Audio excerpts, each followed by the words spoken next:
श्रीगुरुभ्यो नमः। श्री महागणाधिपति नमः। श्री सरस्वती नमः। समर्थ सद्गुरु साईनाथ महाराज की जय। సత్సంగంలో భాగంగా భగవద్గీత చెప్పుకున్నాం. నేటి వరకు ఒక అధ్యాయం పూర్తి చేసి రెండవ అధ్యాయంలోని 59వ శ్లోకం వరకు చెప్పుకున్నాం. ఈ రోజున 60, 61 శ్లోకాలు చెప్పుకునే ముందు గీత మనం ప్రార్థన చేసుకుందాం. పార్థాయ ప్రతిబోధితాం భగవతా నారాయణేన స్వయం వ్యాసేన గ్రథితం పురాణమునినా మధ్యే మహాభారతం అద్వైతామృతవర్షిణీం భగవతీమష్టాదశాధ్యాయినీం అంబా త్వాం అనుసందదామి భగవద్గీతే భగవద్దేశినీం. శ్రీకృష్ణ పరబ్రహ్మణే నమః. శ్రీమద్భగవద్గీత. ఏషాం త్వంతగతం పాపం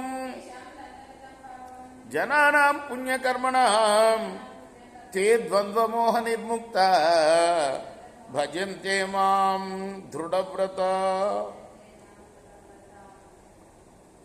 యతతోష్యపి కౌంతేయ పురుషస్య విపశ్చితః ఇంద్రియాణి ప్రమాదీని హరంతి ప్రసభం మనః. కుంతినందన, అర్జున, పండితుడైన వాడిని కూడా ఈ ఇంద్రియాలు టక్కరివి నాయన, ఇవి తటాలున్న లాగేస్తాయి వాళ్ళ మనస్సుని, ఎంత పండితుడిని కూడా. తాని సర్వాణి సంయమ్య యుక్తాసీతమత్పర వసేహి యస్యేంద్రియాని తస్య ప్రజ్ఞా ప్రతిష్ఠిత. కాబట్టి ఇంద్రియాలు ఎవడి అధీనంలో ఉంటాయో వాడి బుద్ధే స్థిరంగా ఉంటుంది. అందువల్ల వాటిని అన్నిటినీ నిగ్రహించి పరమాత్మునైన నన్నే నమ్మి ఉండవలె సుమా. కృష్ణార్పణమస్తు. సాయి కృష్ణార్పణమస్తు.